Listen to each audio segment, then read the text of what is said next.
2021년 5월 25일 새벽 예배 사도신경으로 우리의 신앙을 살아계신 하나님께 고백드리겠습니다.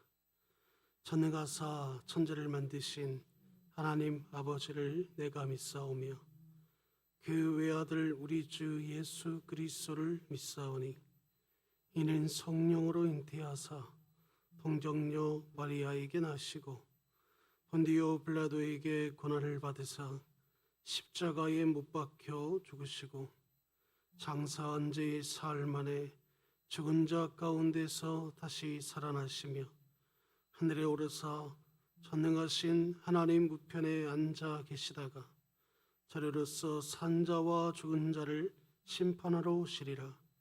성령을 믿사오며 거룩한 공예와 성도가 서로 교통하는 것과 죄를 사하여 주시는 것과 몸이 다시 사는 것과 영원히 사는 것을 믿사옵나이다. 아멘. 찬송가 200장, 찬송가 200장입니다.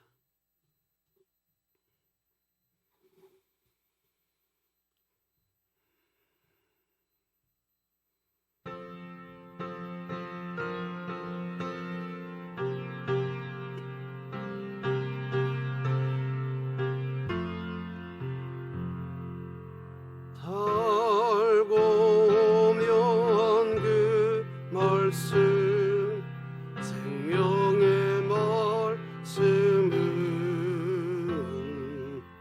귀한 그 말씀 진실로 생명의 말씀이 나의 길감이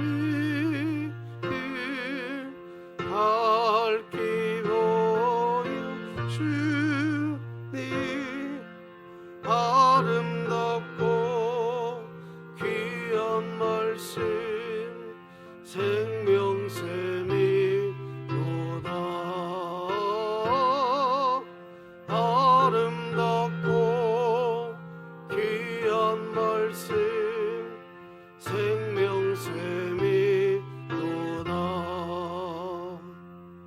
귀한 주님의 말씀은 내 노래 되도다. 모든 사람을 살리는 생명의 말씀은 마음의 용서하다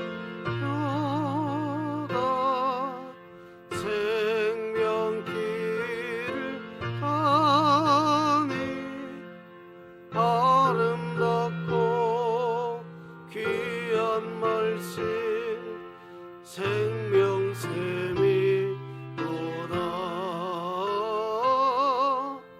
아름답고 귀한 말씀 생명샘이로다. 널리 울려 퍼지는 생명의 말씀은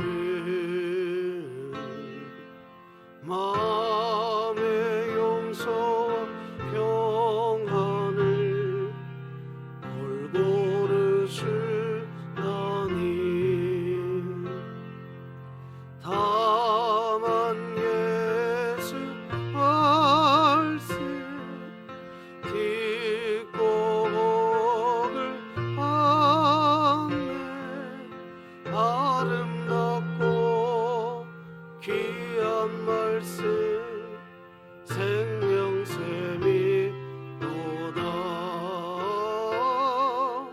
아름답고 귀한 말씀 생명샘이로다.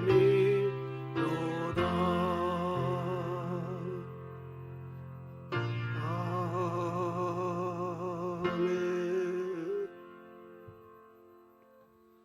오늘 하나님이 우리에게 주신 말씀은 잠언 13장 19절에서 24절 말씀까지입니다.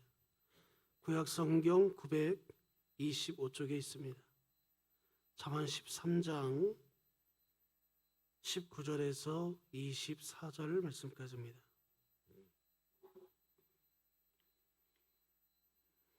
잠언 13장 19절에서 24절입니다. 제가 한 절, 성도님들이 한 절 독하겠습니다. 소원을 성취하면 마음에 달아도 미련한 자는 악에서 떠나기를 싫어하느니라. 지혜로운 자와 동행하면 지혜를 얻고 미련한 자와 사귀면 해를 받느니라. 재앙은 죄인을 따르고 선한 보응은 의인에게 이르니라. 선인은 그 산업을 찾아 손손에게 끼쳐도 죄인의 재물은 의인을 위하여 쌓이니라. 가난한 자는 밭을 경작함으로 양식이 많아지거니와 불의로 말미암아 가산을 탕진하는 자가 있느니라. 매를 아끼는 자는 그의 자식을 미워하며 자식을 사랑하는 자는 근실이 징계하여. 함께 읽겠습니다. 의인은 포식하여도 악인의 배는 줄이느니라. 아멘. 오늘도 우리 함께 외쳐보겠습니다. 오늘도 하나님의 말씀이 나를 신방하기라. 이 또한 지나가리라. 준비 시작. 하나님의 말씀이 나를 신방하게 하라. 이 또한 지나가리라. 계속해서 암송하는 말씀이 있습니다. 함께 암송하겠습니다. 내 영혼아, 내가 어찌하여 낙심하며 어찌하여 내 속에서 불안해하는가. 너는 하나님께 소망을 두라. 그가 나타나 도우심으로 말미암아 내가 여전히 찬송하리로다. 우리는 계속해서 3분 기도 사역 우리 지금 진행하고 있습니다. 3분 기도 사역을 통해서 우리의 신앙을 하나님께 늘 고백하는 그런 시간이 됐으면 좋겠습니다. 오늘 이 시간은 우리가 함께 봉독했던 말씀 가지고 지혜로운 의인이라는 제목으로 성도님들과 함께 은혜 받기를 원합니다. 한 나그네가 숲속을 걸어가고 있을 때 참새 2마리가 싸우는 것을 발견하게 됩니다. 바로 어미 참새와 새끼 참새가 서로 싸우고 있었는데 왜 그런가 그 이유를 물어보니 어미 참새가 나쁜 친구들과 싸우지 말라는 충고를 이 새끼 참새가 듣지 않고 혼자서 제멋대로 행동했기 때문입니다. 그러다가 어미 참새가 혼을 내는 중에 불의로 잘못 쪼다가 새끼 참새가 그만 큰 상처를 입고 나무 위에서 떨어집니다. 잘못을 깨닫게 된 어미새는 곧 후회를 하면서 황급히 어디로 날아갑니다. 그리고 나서는 조금 있다가 200꽃 한 송이를 물고서 다시 돌아옵니다. 그런데 그 꽃 한 송이를 상처가 난 새끼 참새 위에 놔두었더니 신기하게도 그 순간에 그 상처가 다 낫는 겁니다. 이것을 보고 있던 나그네는 너무나 신기했어요. 때마침 그 떨어져 있던 꽃을 조심스럽게 가슴속에 품고서 길을 걸어가고 있는데 이번에는 2마리 까마귀가 나무 위에서 서로 싸우는 것을 발견하게 됩니다. 그러다가 결국에 한 마리가 싸우는 도중에 목숨을 잃고 땅에 떨어집니다. 이것을 본 나그네는 그의 품속에 있던 그 꽃송이를 빼서 이 떨어져 죽은 까마귀 몸 위에 놔왔더니 마찬가지로 그 까마귀가 살아나는 겁니다. 그러면서 혼자 생각을 합니다. 거참 묘한 일이군. 도대체 이 꽃이 무엇이길래 죽은 동물을 살려낸단 말인가. 그 걸음을 재촉합니다. 얼마 지나지 않아 길가에 호랑이 한 마리가 죽어있는 것을 발견하고는 옳지 하고서 품에 있던 그 꽃을 꺼내어 호랑이 위에 살며시 얹습니다. 그러자 호랑이도 마찬가지로 살아납니다. 그런데요, 다시 살아난 호랑이는 곁에 있던 나그네에게 달려들어서 배가 고팠는지 그 나그네를 잡아먹습니다. 그러자 나그네가 이 좀 전에 만났던 까마귀 2마리가 이 광경을 목격하고 이렇게 이야기합니다. 참으로 불쌍한 사람이군. 이 꽃을 얻기만 한다면 그 무슨 일이든지 즉시 일어나는지를 제 눈으로 똑똑히 보고서도 어떻게 저럴 수 있는가. 우리의 인생도 이와 마찬가지라는 겁니다. 지금까지 주님을 온전히 믿고 나왔음에도 불구하고 오늘 본문에서 우리가 읽었던 것처럼 지혜가 없는 사람처럼 하지 않아도 될 일들을 잘못된 선택들로 인하여 우리가 지금까지 해온 모든 일을 하루 한순간에 다 망칠 때가 있다는 겁니다. 그렇게 우리는 무엇보다 참된 지혜를 얻어서 이 지혜를 우리의 삶 속에 매 순간순간마다 그것을 실천하며 행동해야 된다는 거예요. 그렇다면 오늘 이 새벽 시간에 우리가 함께 봉독했던 말씀 가지고서 우리가 아까 읽었던 제목처럼 지혜로운 의인이 도대체 누구인지 저는 오늘 본문의 이 새벽을 통해서 두 가지로 나눠봤습니다. 첫째로, 주님 안에서 참으로 지혜로운 의인은 참되고 올바른 믿음으로 늘 나타내며 살아가는 사람입니다. 우리나라가 한때 일본 지배 아래 있었을 때 중국 상해라는 곳에 대한독립운동을 함께 계셨던 백범 김구 선생님 계셨습니다. 김구 선생님은 생일이 되었지만 일본의 경찰로부터 도망을 다니는 생활을 할 수 있었기 때문에 그 김구 선생님에게는 돈이 없어서 생일상을 차릴 돈이 없었습니다.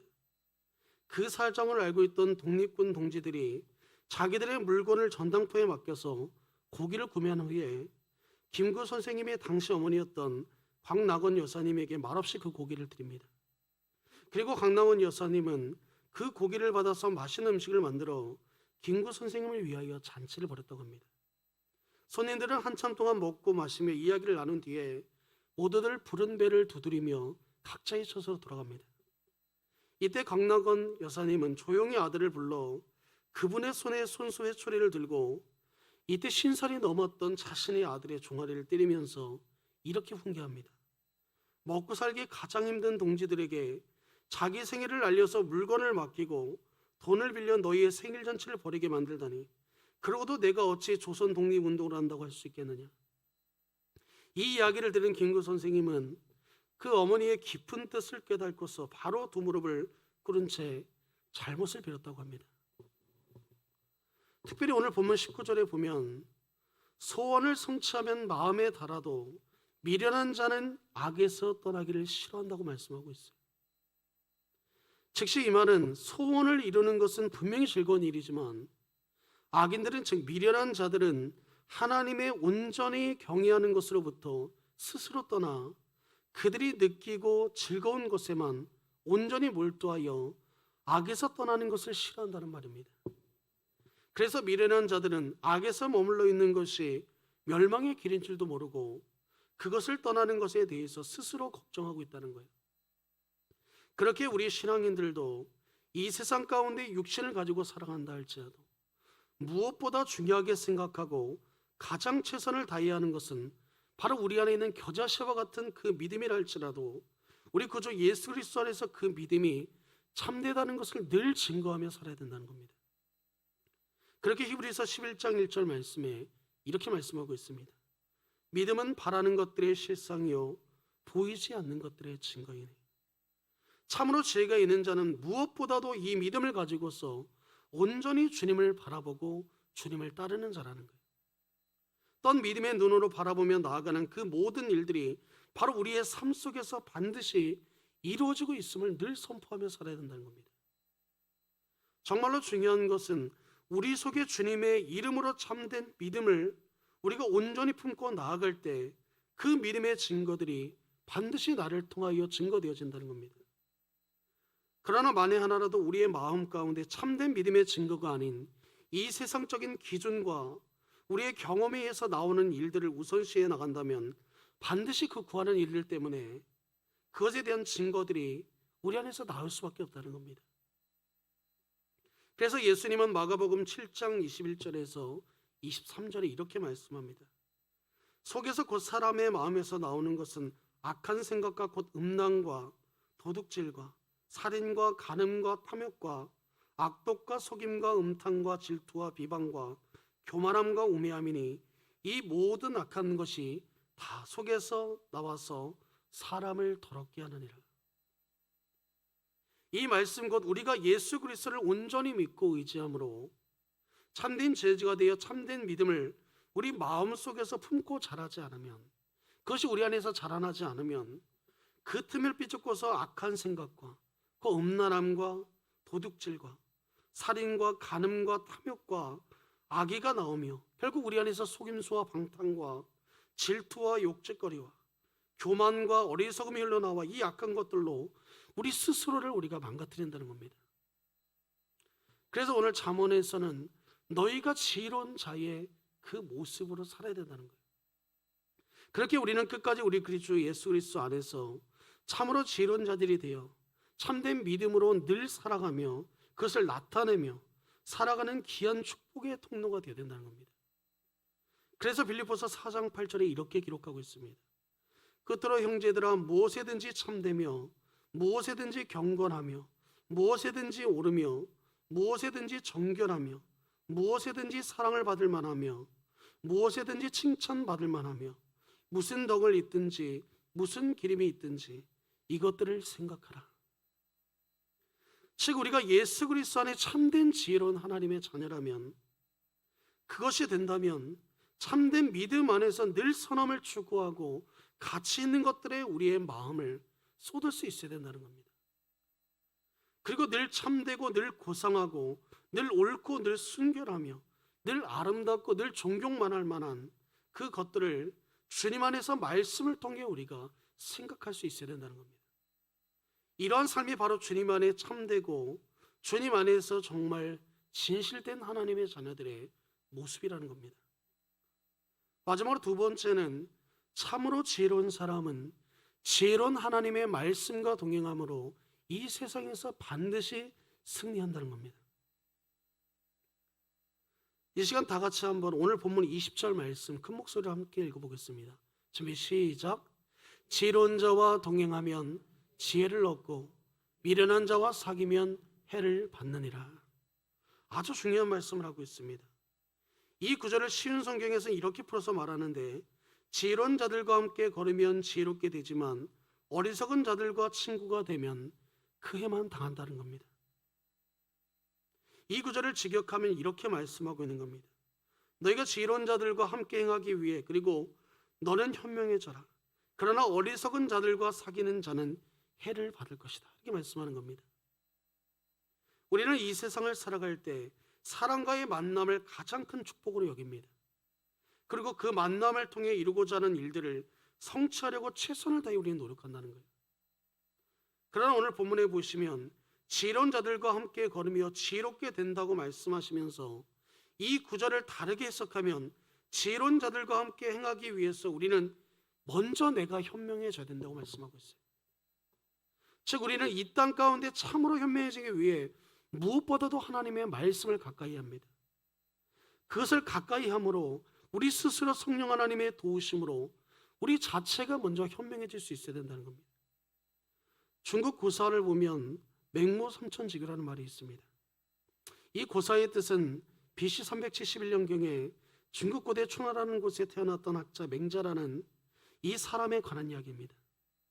맹자가 어린 나이 때 아버지께서 돌아가시고 어머니 한 분 밑에서 홀로 자라게 됩니다. 특별히 맹자의 어머니는 어린 아들의 교육에 각별히 신경을 썼어요. 그래서 그분의 어머니는 묘지 근처에 이사를 갔다가 어린 맹자가 묘를 관리하는 사람들을 따라서 똑같이 행동하는 것을 보고 시장 근처로 집을 이사하게 됩니다. 근데 시장 근처로 이사 간 후에 어린 맹자는 상인들을 보면서 장사하는 것만 배우고 따라하는 것을 보고 마지막으로 학교 근처에 있는 집으로 옮깁니다. 학교 근처로 옮기게 된 이 어린 맹자는 그때부터 스스로 공부하는 환경을 따라서 열심히 공부함으로 한 나라의 위대한 학자가 되었다, 이런 이야기입니다. 우리도 이 세상을 살아가면서 많은 사람들과 여러 가지 환경의 영향을 끼치기도 하고 또 그 영향을 받기도 합니다. 그런 존재들이라는 겁니다. 즉 우리가 태어났을 때는 부모의 가장 큰 영향력 아래 자라고 학교를 다니고 사회생활을 하면서 그 단체에서 만나는 사람들을 통해서 서로가 비슷한 영향력을 끼치고 살아간다는 겁니다. 그리고 결국엔 이러한 영향력을 결혼한 후에는 우리의 가정과 직장, 학교와 모든 곳곳에서 그것을 나누고 받고 살아가는 그런 존재들이라는 거예요. 우리는 반드시 이러한 영향력 아래서 살아갈 수밖에 없다는 겁니다. 그러나 우리가 사람과 환경을 논하기 이전에 하나님께서 우리 모두에게 하나님의 말씀을 주셨어요. 누구든지 예수 그리스도를 믿고 나아가는 자에게는 새 생명을 허락해 주셨고 우리의 뜻이 아닌 하나님의 참된 뜻을 순종하고 전파하며 살아가도록 우리에게 말씀하고 있는 겁니다. 또한 이 세상 가운데 어떻게 살아가고 어떤 영향력을 서로 끼치며 살아가야 하는지를 우리에게 분명히 성경을 우리에게 제시해주고 있다는 겁니다. 그래서 우리가 먼저 현명해질 수 있어야 된다는 거예요. 너희가 먼저 현명하여 너희에게 정말 너희의 마음을 흡족하게 하는 친구, 그런 좋은 사람이 아니라 지혜로운 자와 함께하라는 겁니다. 이것을 알아가는 것이 바로 성경에서 말씀하고 있는 바로 지혜라는 거예요. 그래서 잠언 곳곳에 보면 지혜와 친밀한 관계를 맺는 것이 중요하다고 계속 반복하고 있습니다. 특별히 잠언 13장 1절에 이렇게 말씀하고 있어요. 지혜로운 아들은 아비의 훈계를 들으나 거만한 자는 꾸지람을 즐겨 듣지 아니하느니라.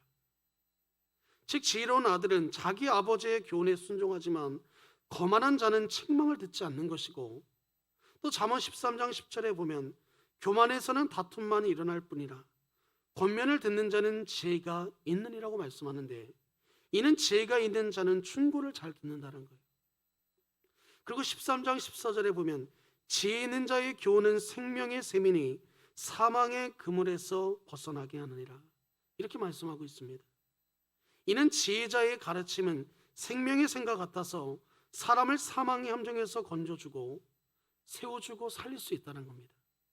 마지막으로 24절에는 매를 아끼는 자는 그의 자식을 미워함이라 자식을 사랑하는 자는 근실히 징계하느니라, 이렇게 말씀하고 있어요. 이는 회초리를 들지 못하는 사람은 자기 자식을 미워하는 자니 자기 자식을 사랑하는 부모는 부지런히 자식을 훈계한다는 겁니다.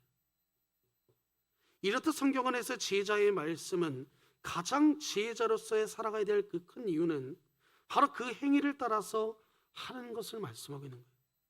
즉 전적으로 말씀을 듣고 행하는 자가 바로 참으로 지혜로운 자라고 말씀하고 있는 겁니다. 그렇게 성경은 하나님을 경외하지 않고 하나님의 말씀을 멸시하는 자가 미련한 자로서 그들과 함께 나아가고 교제를 나누는 사람은 반드시 재앙을 피할 수 없다고 말씀하고 있습니다. 왜냐하면 말씀의 뿌리가 받쳐지지 않는다면 반드시 그 사람은 죽을 수밖에 없기 때문입니다. 우리나라 속담에 이러한 이야기가 있습니다. 바로 콩 심은 데 콩 나고 팥 심은 데 팥 난다. 이것은 곧 그만큼 환경의 영향이 중요하다는 의미예요. 그러나 환경의 영향이 있을지 그 여부는 결정사항은 아닙니다. 오히려 늘 듣고 나아가는, 그래서 선포되어지는 하나님의 그 말씀들을 우리 스스로가 어떻게 받아들이고 믿느냐에 달려있다는 거예요. 그 영향과 환경은 중요한 게 아닙니다. 우리가 그 말씀을 듣고 내가 어떻게 살아가느냐가 중요하다는 거예요. 유대인들에게 배우는 인생의 지혜 10가지가 있다고 합니다. 첫째로 그 사람의 입장에서 서로 서기 전에는 절대로 그 사람을 욕하거나 책망하지 말라. 두 번째로 거짓말쟁이에게 주어지는 최대의 벌은 그가 진실을 말했을 때에도 사람들이 믿지 않는 것이다. 세 번째는 남에게 자기를 칭찬하게 해도 좋으나 자기 입으로 자기를 칭찬하지 말라. 넷째로 눈이 보이지 않는 것과 마음이 보이지 않는 쪽이 더 두렵다. 다섯 번째는 물고기는 언제나 입으로 낚인다. 인간도 역시 입으로 걸린다. 여섯 번째, 당신의 친구가 당신에게 있어서 벌꿀처럼 달더라도 전부 핥아 먹어서는 안 된다. 일곱 번째, 당신이 남들에게 범한 작은 잘못은 큰 것으로 보고 남들이 당신에게 범한 큰 잘못은 작은 것으로 보라. 이렇게 말씀하고 있습니다.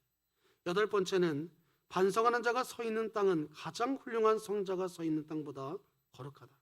아홉 번째, 세상에서 가장 행복한 사람은 좋은 아내를 얻은 사람이다. 마지막 열 번째는 술이 머리에 들어가면 비밀이 밖으로 밀려나간다. 그러나 이 모든 것들보다 더 중요하고 참된 지혜는 바로 하나님의 말씀을 통해서 우리가 믿음을 가지고서 하루하루 바르게 그리고 순종하며 살아가는 겁니다. 우리 모두는 매일매일 하나님의 말씀을 통해 참된 믿음을 가지고서 살아가는 참된 지혜로운 자가 될 수 있어야 된다는 거예요. 그럴 때 하나님이 우리를 통하여 하나님의 지혜를 통해서 우리를 세워 가신다는 사실입니다. 사랑하는 성도 여러분, 오늘 하나님이 우리에게 주시는 말씀 바로 이겁니다. 너희가 지혜로운 자의 삶의 모습대로 살라는 거예요. 미련한 자와 같이 살지 말고 너희가 이 세상을 정말 하나님이 주시는 그 지혜로 현명하게 그것을 구별하고 그것을 분별하여서 너희가 살아가라고 말씀하고 있는 겁니다. 오늘 우리가 이 말씀을 기억하면서 우리 함께 기도했으면 좋겠습니다. 정말 하나님이 주시는 이 기도, 하나님이 주시는 이 말씀이 정말 우리의 삶에 진정으로 나를 이끌고 그 말씀을 통하여 살아갈 수 있게 해달라고, 잠깐 기도하겠습니다. 하나님 아버지, 전하고 감사합니다. 하나님이 주시는 그 말씀대로 우리가 늘 지혜롭고 늘 하나님의 나라를 세워갈 수 있는 그런 하나님의 백성들로 온전히 세워지게 하여 주시옵소서. 하나님, 우리의 삶이 우리가 생각하는 어떤 형식과 틀에 박혀 있는 그런 삶이 아니라 정말 하나님을 찾고 또 찾는, 정말 하나님이 주시는 그 지혜의 말씀 가지고 살아가는 그런 은혜가 있을 수 있도록 늘 하나님 우리를 붙잡아 주시고 인도하여 주시옵소서. 오늘도 하나님 주신 이 말씀 사모하여 이 새벽을 깨워 하나님 앞에 예배하오니 이 예배 가운데 함께한 모든 하나님의 자녀들을 기억하여 주옵시고, 뿐만 아니라 이 자리에 나오지 못하였지만 영상으로도 하나님 앞에 예배하는 우리 사랑하는 성도님들 또한 있습니다. 하나님, 동일한 은혜와 동일한 마음을 주셔서 모두가 정말 하나님의 말씀을 가지고 오늘날 이 시대를 정말 지혜롭게 살아갈 수 있는, 분별하며 살아갈 수 있는, 현명해질 수 있는 그러한 삶을 살아가게 하여 주시옵소서.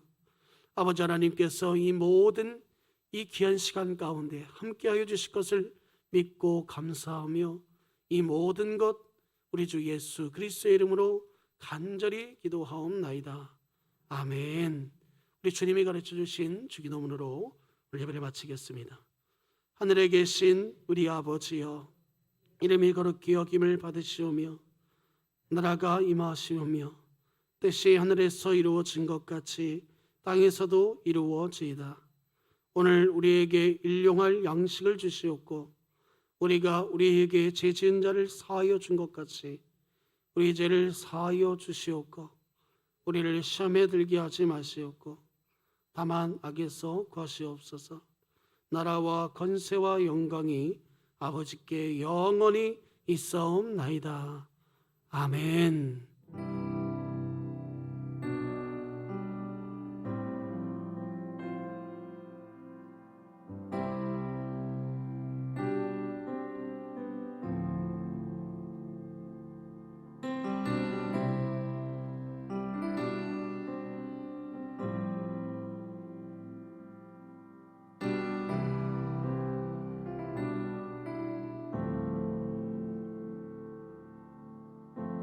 내 안에 가장 귀한 것 예수